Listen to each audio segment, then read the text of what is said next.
Me duele la panza. No puedo seguir.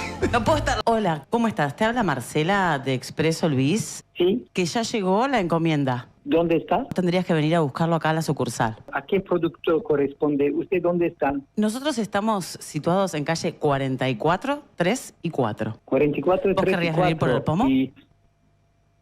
Perdón, pasó a mi esposa que hizo una compra, que sé bien de qué se trata, porque en principio nos llevan a casa los productos y eso, ¿sabe de qué se trata? ¿De dónde recibió estos paquetes? Esto viene directamente de Azul y tengo su número de teléfono. Es Pero un con el poco cuarto, raro, ¿usted ¿no? está Esta contento?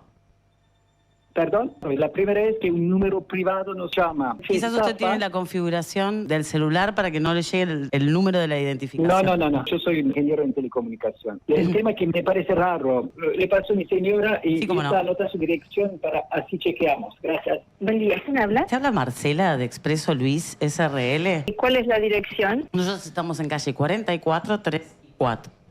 Número 268. 44. Número, perdón, se cortó. ¿Entre qué y qué? Entre 3 y 4. ¿Tendrías Entre todo 3 y resuelto 4. el panorama? ¿Cómo, perdón? ¿De dónde viene el paquete? Viene de Azul. ¿Ustedes encargaron el De bizcocho? azul. No, debe haber un error, me parece. ¿Cuál es el ¿Sacamos los teléfono de trapos? ustedes así?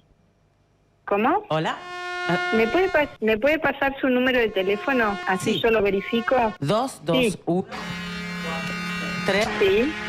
5, 4, Sí. 6. 221-35. No, 2, 2, 1, 4, 6, 3, 5, 6. No, se escucha muy mal, ¿no? Que está justo llegando, reparto grandísimo, son como 3 camiones. Te pido mil Bueno, disculpas, ¿sabías cómo todo es lo del bizcocho?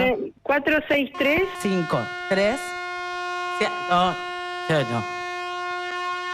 53. Bueno, Hola, ahora hola, lo verifico hola. y te, Ay, no te llamo. escucho.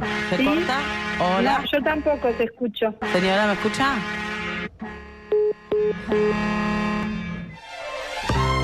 I'm sorry, so sorry. Pero no faltaron las risas. Me duele la panza. No puedo seguir. No puedo estar